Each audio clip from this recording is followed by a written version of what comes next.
Assalamualaikum warahmatullahi wabarakatuh. Saya Mazida Tudadawiyana Sulaiman dengan NIM 0306203176 dari kelas PGMI 6 semester 5 dengan mata kuliah Pendidikan Kepalangmerahan dengan dosen pengampu Bapak Budiman. Jadi di sini saya akan membahas sedikit mengenai Palang Merah Indonesia.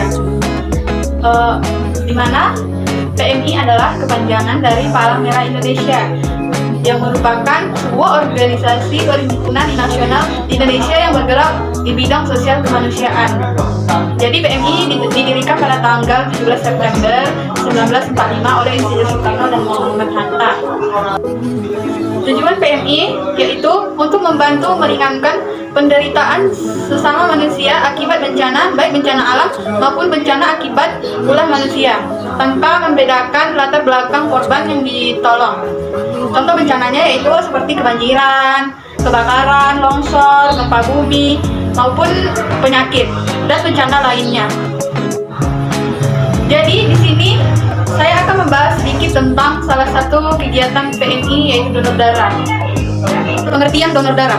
Donor darah adalah menyumbangkan darah untuk maksud dan tujuan transfusi darah. Jadi transfusi darah ini proses pemindahan darah dari seseorang yang sangat sehat dan memenuhi persyaratan kepada orang yang dibutuhkan. Calon donor darah yaitu orang yang menyumbangkan darahnya. Kemudian resipien yaitu orang yang mendapatkan sumbangan darah tersebut. Golongan darah ada 4, di mana yang pertama golongan darah A, B, AB, dan O. Fungsi darah. Yang pertama, mengangkat oksigen dari paru-paru ke sel jaringan tubuh. Kedua, mengangkut karbon dioksida dari sel-sel jaringan tubuh ke paru-paru untuk selanjutnya dikeluarkan. Ketiga, mengganti sel-sel yang rusak atau jika seseorang mengalami kecelakaan atau sakit yang menyebabkan kekurangan darah, jiwanya bisa terancam sehingga perlu transfusi darah. Syarat-syarat donor darah, di mana yang pertama laki-laki atau wanita berusia 18 sampai 60 tahun. Kemudian yang kedua, sehat jasmani dan rohani menurut pemeriksaan dokter. Yang ketiga, berat badan minimal 45 kg. Yang keempat, kadar hemoglobin minimal 12,5 gram. Yang kelima, tekanan darah sistolik 100 sampai 180 mmHg dan diastolik 50 sampai 100 mmHg.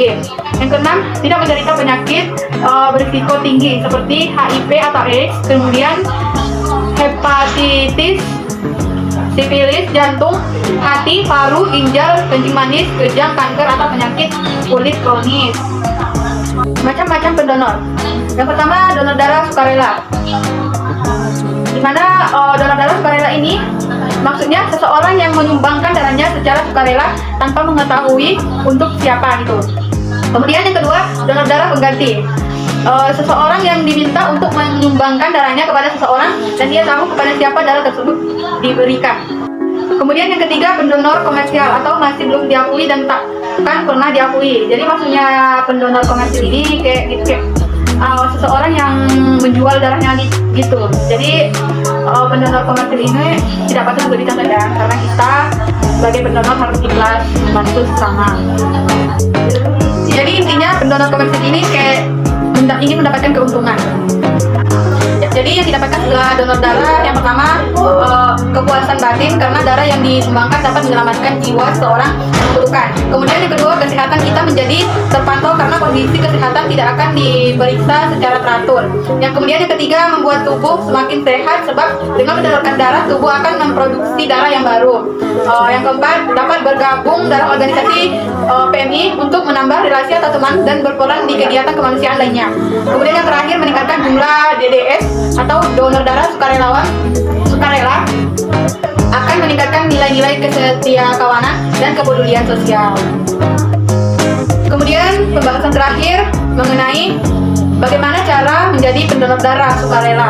Di mana yang pertama, calon donor darah ke UTD atau unit transfusi darah PMI atau di tempat event-event donor darah sukarela. Kemudian yang kedua, calon donor darah mengisi formulir donor darah yang berisi identitas dan riwayat kesehatan. Ketiga, petugas memeriksa kesehatan calon donor sesuai syarat yang telah ditentukan. Keempat, asisten transfusi darah yang terampil dan berpengalaman akan mengambil darah calon donor sehingga pengambilan darah dapat berlangsung dengan cepat atau kurang lebih 10 menit dan aman. Kemudian terakhir, calon donor mendapatkan kartu tanda anggota donor darah.